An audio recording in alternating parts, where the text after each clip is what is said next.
en lep dober dan zopet z Konjskega vrha. Po nekem času, ne bom rekel dolgem času, ampak po kar nekem času. Kar nekem dolgem času, Ja. ko sva nazadnje se pogovarjala, sva obljubila, da te obiščemo med počitnicami. Ja. Ampak počitnic je konec, prvi teden septembra je že, čeprav vreme je še čisto poletno Poletno, ja. in počitniško. In rekli smo, da ti bomo dali čas, da se odpočiješ, da si vzameš čas zase, da izklopiš obveznosti. Zdaj smo pa prišli preveriti, ali ti je to uspelo. Ja. Kako naj rečem, hotel sem, da bi mi uspelo. Tudi sem si v koledar začrtal tisti čas, ko seveda imam redne obveznosti, ne, kot pater imam redne obveznosti vsak dan, ampak tisti čas, ko bom na nek način odklopil ostale obveznosti, ampak je bilo potem tako, da ni bilo, kot bi moralo biti. Vi ste mi sicer dali mir oziroma ste bili spoštljivi do časa odklopa, ampak pri meni je to problem, ne, da ko zaznam, da je nek človek v stiski, težko rečem ne, oziroma težko rečem čez 3 tedne ali pa čez 14 dni, tudi preden smo začeli tale pogovor snemati, sem imel klic, ki je bil pač urgenten, ne, ki je res v stiski. Edino to bi prosil, pokličite me prej, preden je vrelišče, ne. Ker ponavadi pokličejo ljudje, ko je vrelišče, ne, in potem moraš pihati, ne. Ne, ko vidiš, da se začnejo zadeve komplicirati, pokliči, ker takrat se da zelo hitro pa elegantno zadeva razrešiti. Ko pa pride do vrelišča, je pa tako vse pregreto, da so potrebna na nek način uvodna večkrat srečanja, ker prvo ne prime, ne, ker ti razložiš na nek način, kako umiriti misel in počutja. Seveda morajo tisti to narediti sami, ampak običajno tega ne upoštevajo, ker si hočejo še nekaj dopovedati, ne, ker sam, ko bom jaz tebi nekaj dopovedal, bo pa spet vse vrelišče, ne. Torej pokličite, ko se začne stvar komplicirati, ne, ker drugače je res, in tudi tisto mene veliko bolj utrudi. Če ti lahko neko zadevo preprosto razrešiš, nakažeš oziroma pokažeš pristope, kako bosta tista dva ali tisti zadevo razreševali, ker lahko le svetuješ, narediti morajo pa oni, če hočejo spremembo, ne. Pogovor sam po sebi nič še ne spremeni. Lahko nakaže smer rešitve, ne more pa sam pogovor spremeniti. No, in vmes seveda so ljudje, ki so urgentni in pri meni pač tako, da takrat težko rečem, počakajte 14 dni. Ampak to, kar pa je najbolj bilo zame, s čimer sem najbolj grešil, je pa, ker me kliče konec knjige, ki jo pišem, kako misliti ta svet drugače. Zadeva je zelo zanimiva, tudi mene priteguje, ampak potrebujem kar nekaj razmisleka, ampak to ni tisti razmislek, ko bi bil v tihoti pa preprosto, kot je rekla Manca Košir tukaj, ne, ko je bila, je rekla, sem mislila, da bom brala, zdaj pa samo gledam to trepetajoče se listje, poslušam šum vetra in je to počitek, ne. Počitek je zanimiv tudi v tem, da bereš, ne, ampak je pa vendarle to na nek način branje, ki dejansko, v katerem misel nenehno obratuje. Ni to počitek misli. In tu sem goljufal oziroma tu sem pravzaprav videl, da ne bom mogel kar tako končati, ker me knjiga kliče, da jo dokončam in vem, da bo tisti počitek, ki bo potem pa potreben, ne, bo pa dejansko po končanju knjige, upam, da čim prej, v 2-3 mesecih, vsaj želim si tako. Seveda pa ni bilo to brez posledic, ne. No, ravno to sem želela vprašati. Tako lepo svetuješ, pokličete, ko še ni vrelišče. Ja. Verjetno pa pri sebi, to dobro veš, ne, da tudi ustaviti se je potrebno takrat, ko te nekaj Ko še ne ni. zaustavi. Ja. Ampak kako je v praksi? V praksi je pa ravno tako, kot sem prej dopovedoval vam, saj to, v bistvu je to, ne, ko nekaj sam pripovedujem drugim, vedno sebi dopovedujem. In ko nekaj močno dopovedujem in prej tisto sem močno dopovedoval, sem pravzaprav sebi močno dopovedoval, ne. Ker potem te pa zadeve same po sebi ustavijo, tudi mene so ustavile z nekimi neugodnimi predznaki, ki pa sem jih mogel upoštevati, ne, in saj delno sem zadeve sedaj razrahljal, sem si poiskal en ritem, ko ne vozim v peti, ampak tam med tretjo pa četrto, ne.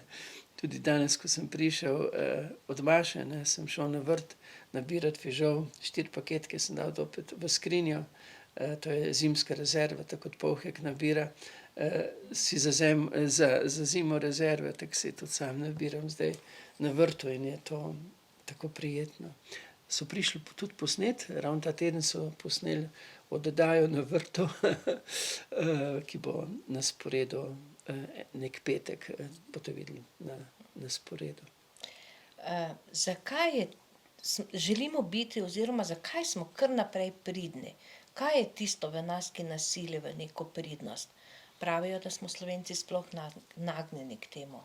In pridnost včasih ne prinese ravno samo dobrih stvari. Ja, preprosto že to, ne, da nas niso običajno prepoznali v izvirnosti svoje osebnosti, ne. Saj, če si ti delaven na tistem področju, ki je tvoje, ne, ampak seveda v pravem ritmu te to izpolnjuje.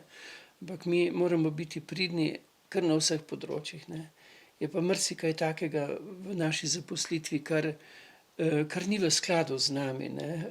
Ampak ti vzameš to v zakup in pač funkcioniraš, kot pričakujejo tebe, da funkcioniraš. Jaz imam zdaj po možganski kapi to srečo, da se lahko umikam v tihoto, ne.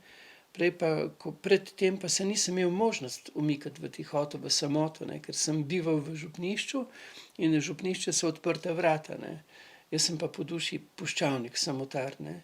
In ko je prišla možganska kap, mi je omogočila, ne, da nisem priden v tem smislu, da sem kar naprej v gneči oziroma v dogajanju, v coni odprtih vrat, ampak da prideš sem do mene, dejansko moraš opraviti določeno pot.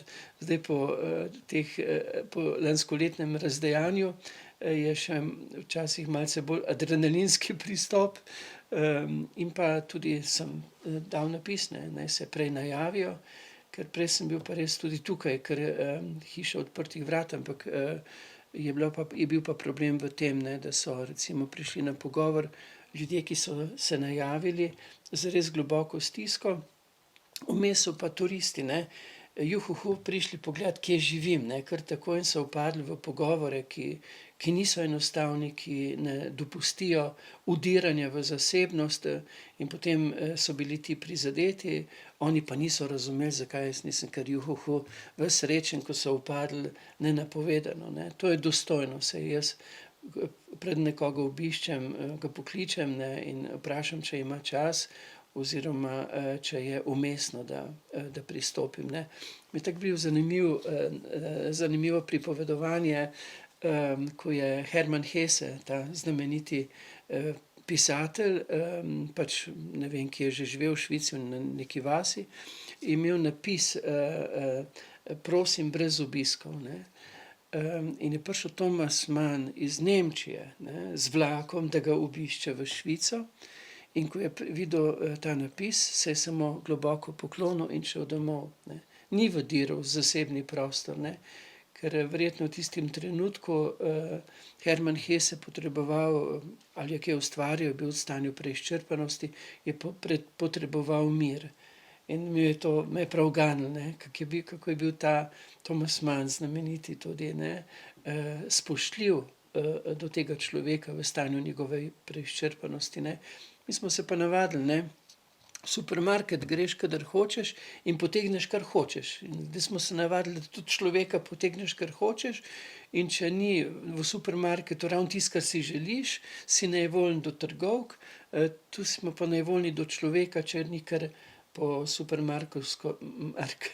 po tem razpoložljiv. To moramo res sami sebe prevprašati, ali smo dovolj spoštljivi v pristopu do sočloveka, ne.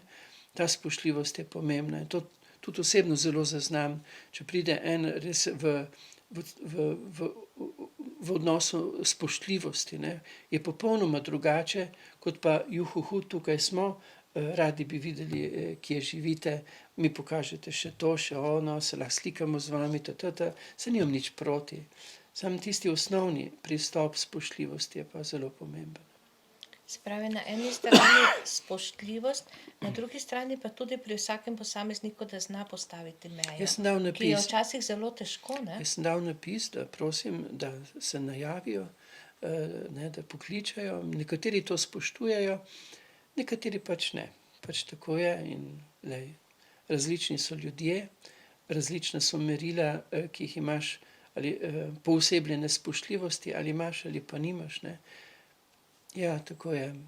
Mogoče kdo reče, pa poskusimo se, če je pa doma, pa kaj pa potem ne razmišljajo, pa recimo, kaj si imel že vse tisti dan za seboj, ne.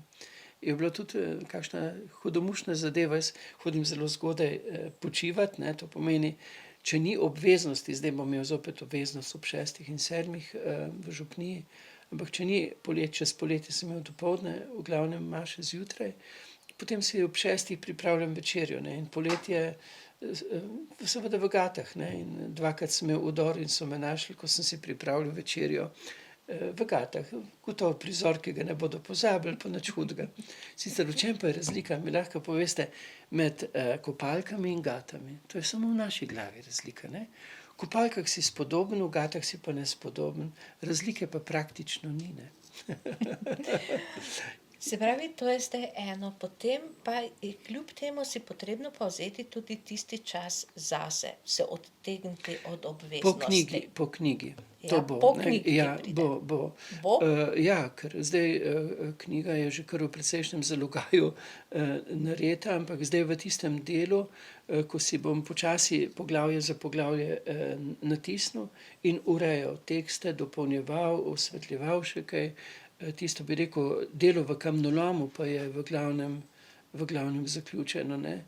Se ti tudi zahvaljujem, ker me zalagaš z literaturo, ki jo potrebujem, ne, ker moram res osvetliti zadeve, o katerih pišem z večjih zornih kotov, ne, ker enoumje mi ni všeč, imam rad raznolikost misli, raznolikost stališč, ki potem dajo misliti, ker tudi ta knjiga bo samo dala misliti, ne, že mislim, da bo tudi potem ne samo delovni naslov, ampak dejanski, kako misliti ta svet drugače, torej ponuditi miselna izhodišča, da bomo skupaj mislili naše medsebojne odnose v smeri bolj poglobljene žlahtnosti, ne, oziroma tistih smernic, ki niso zoper žlahtno človečnost. Ampak pazi, po knjigi bojo pa predstavitve knjige. Ja, glej, po knjigi, ko bom jaz končal, bo dobil to delo v roke lektor. Aha, nekaj časa bo Ja, vmes. nekaj časa bo vmes in potem je tisto, ja, zdaj verjetno poslišite, telefon me kliče, mogoče kliče Zopet? k pavzi, Tako. življenjski pavzi. Tako da, ker imamo telefon, potem si midva posloviva za danes Ja. z željo, da si med vsemi temi obveznostmi tudi znaš ti in mi vsi vzeti nekaj časa. Ja, za tihoto. Kako blagodejno je, ko nenapovedano zazvoni telefon, ko bi moral biti ugasnjen. Meni se je to že zgodilo med mašo, lahko povem. Lahko. Ja, Tisti na drugi strani je že obupal. je že obupal, ja. Ja, pač bil sem prepričan, da imam telefon v avtomobilu, če pa je že, ne, v torbi, pa ga ponavadi izključim. In kar naenkrat, ko berem evangelij, tam za ambonom začne zvoniti telefon in sem pomislil, upam, da se ta človek, ki mu zvoni telefon, ne bo sekiral, ne. To se pač zgodi vsakemu. Berem naprej, mislim, zanimivo, temu zvoni ravno tako, kot je moj telefon, ta signal, berem naprej, zelo blizu zvoni. Berem naprej, wow, moj telefon zvoni v žepu, ne, in potem, veste, pa je bila pa komedija, ne. Kako diskretno to ugasniti, to zadevo. In mi smo pri Maši večslojni, preden sem jaz prišel preko tistih oblek do telefona, v tistem blefiranju, ko sem bral še kar naprej, izklopil telefon, našel pravo tipko, je bilo kar nekaj časa, se vdahnem, berem naprej, on pa je bil vztrajen, pa je poklical še enkrat, ja. Pa mi je pa rekel moj župnik Viki, veš kaj, če se meni to zgodi, vzamem telefon ven, rečem oprostite, ga izključim, dam naprej. Ne, jaz mislim, da se moramo mi starejši še veliko naučiti od mladih, vsaj zase govorim. Kar naprej dobivamo takšne lekcije, ki nas nagovorijo, da se spreminjamo v tisti smeri, v kateri smo bolj v sozvočju s seboj, z bližnjimi in pa z realnostjo časa in prostora, v katerem včasih tudi nenapovedano pozvoni.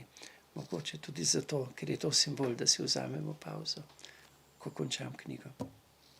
Tako, in zdaj boš ti preveril, kdo te je klical, mi pa vsi skupaj, tam zadaj je še Žiga, vas pozdravljamo s Konjskega vrha. Ja, in lep pozdrav. Srečno.